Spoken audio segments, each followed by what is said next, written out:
ഇല്ലെങ്കിൽ എന്താണെന്ന് പറയുമോ, കുറേ കാലം കഴിയുമ്പോൾ ഇതൊക്കെ നമുക്ക് തിരിച്ചടിക്കും. ഇതൊക്കെ അനുഭവിക്കും. നമ്മൾ ഈ അനുഭവിക്കാണ്ട് ഈ ഭൂമിയിൽ നിന്ന് എവിടെയും പോവില്ല, അതൊരു സംശയമില്ല.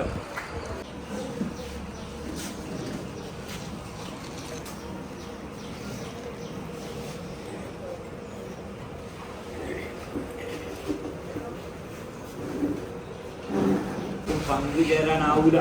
കാരണം ദുഃഖം എന്ന് പറയുന്നത് ആ വ്യക്തിയിൽ മാത്രം അധിഷ്ഠിതമായിട്ടുള്ള കാര്യമാണ്. ആ ദുഃഖവും ആ വേദനയ്ക്ക് ഇയാൾ മാത്രമേ ശരിക്കും അനുഭവിക്കൂ. ഈ കാണാൻ പോകുന്നവന് എന്ത് ദുഃഖം പറയാം, അത്ര തന്നെ. അല്ലാണ്ട് ദുഃഖം അനുഭവിക്കാൻ പറ്റില്ല. അത് ശരിക്കും ആത്മാർത്ഥമായിട്ടുള്ള സാധനമാണ് ദുഃഖം എന്ന് പറയുന്നത്. നമ്മൾ മനസ്സിലാക്കേണ്ടത്, ദുഃഖത്തിൽ ഒരിക്കലും ആർക്കും പങ്കുചേരാനാവില്ല.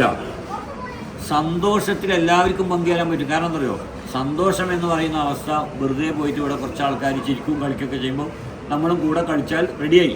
ഒന്ന് ആടുക പാടുക തുള്ളുകയൊക്കെ നടത്തിയാൽ സന്തോഷം റെഡിയായി. ദുഃഖം അങ്ങനെയാണോ?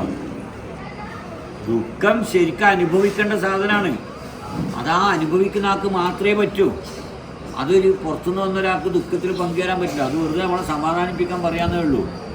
അപ്പോൾ എപ്പോഴും മനസ്സിലാക്കേണ്ടത്, രോഗം വന്നു കഴിഞ്ഞാൽ നമ്മുടെ കൂടെ ഒരാൾക്കാണ് ആ രോഗമെങ്കിൽ ആ രോഗിയോടൊപ്പം നമ്മളെല്ലാവരും നിൽക്കുക എന്ന് പറയുന്നതാണ് ഏറ്റവും വലിയ പരിഗണന എന്ന് പറയുന്നത്. നമ്മൾ നിന്നേ മതിയാവും.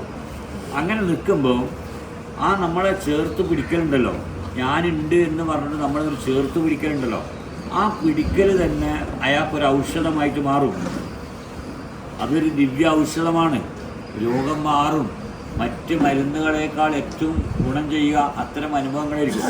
എത്രയോ ഉമ്മമാർ, എത്രയോ വാപ്പമാർ, എത്രയോ അച്ഛനമ്മമാർ എൻ്റെ മുന്നിൽ ഇരുന്നിട്ട് വാവിട്ട് നിലവിളിക്കും. അപ്പോൾ ഞാൻ ചോദിക്കും, എന്തിനാ ഉമ്മ ഇങ്ങനെ കരയുന്നത്? അപ്പോൾ പറഞ്ഞ്, എൻ്റെ മക്കൾ എന്നെ നോക്കാറേ ഇല്ല ഉസ്താദേ. ഉമ്മമാർ പറയുന്നതാണ്, എൻ്റെ മക്കൾ എന്നെ നോക്കാറേ ഇല്ല. എൻ്റെ മകൾക്ക് എൻ്റെ മകളുടെ ഭർത്താവ് മതി, അല്ലെങ്കിൽ എൻ്റെ മകൻ്റെ ഭാര്യ മതി എന്ന് പറയുന്ന കുറേ ഉമ്മമാരെയും വാപ്പമാരെയും അച്ഛനമ്മനൊക്കെ ഞാൻ എപ്പോഴും കാണുന്നതാണ്. അവരുടെ സങ്കടങ്ങളാണ് ഞാനീ പറയുന്നത്. എല്ലാവരോടും ഞാൻ എപ്പോഴും പറയും, നിങ്ങൾ ഉമ്മാനെയും വാപ്പാനെയും നോക്കണമെന്ന്. കാരണം പ്രായമായി കഴിഞ്ഞാൽ ഇവർ ഒന്നുമല്ലാത്ത ആൾക്കാരല്ലേ. ഇതേപോലെ ഒന്നുമല്ലാത്ത ആൾക്കാരായിരുന്നു നമ്മളെന്ന് നമ്മൾ ആദ്യം പഠിക്കണം. എപ്പോൾ ജനിച്ച് ആ ഒരു നിമിഷം ഉണ്ടാവുമല്ലോ, ജനിക്കുന്ന സമയം. ജനിച്ച് കഴിഞ്ഞിട്ട് ഒരു 10-15 വയസ്സ് വരെ നമ്മളൊരു ശൈശവകാലം ഉണ്ടല്ലോ, കുട്ടിക്കാലം.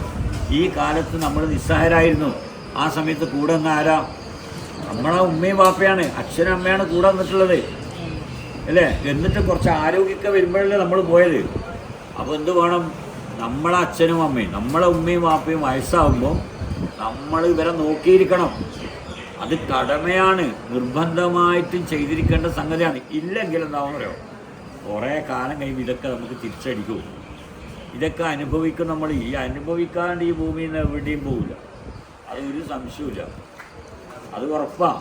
ഞാനും നിങ്ങളും എന്ത് വൃത്തികേടുകൾ ചെയ്താലും അത് അനുഭവിക്കേണ്ടി ചെയ്യും. എന്തായാലും അൽഹംദുലില്ലാ ഇനിയൊന്നും സംഭവിക്കില്ല കേട്ടോ. അത് ഞാനൊരു വഴി പറഞ്ഞു. നടുവേനൊക്കെ ആയിക്കോട്ടെ, നിങ്ങളെന്താ വേണ്ടത് വെച്ചാൽ എത്രയും പെട്ടെന്ന് ഒരു കാല് വാങ്ങിക്കണം. ഒരു ഫൈബറിൻ്റെ കാല് വാങ്ങിച്ചു, ഒരേ പൈസ അത് വാങ്ങിച്ചിട്ട് ഡെയിലി വെച്ച് കുടിക്കുക. അതിന് ദിവസം വരണം.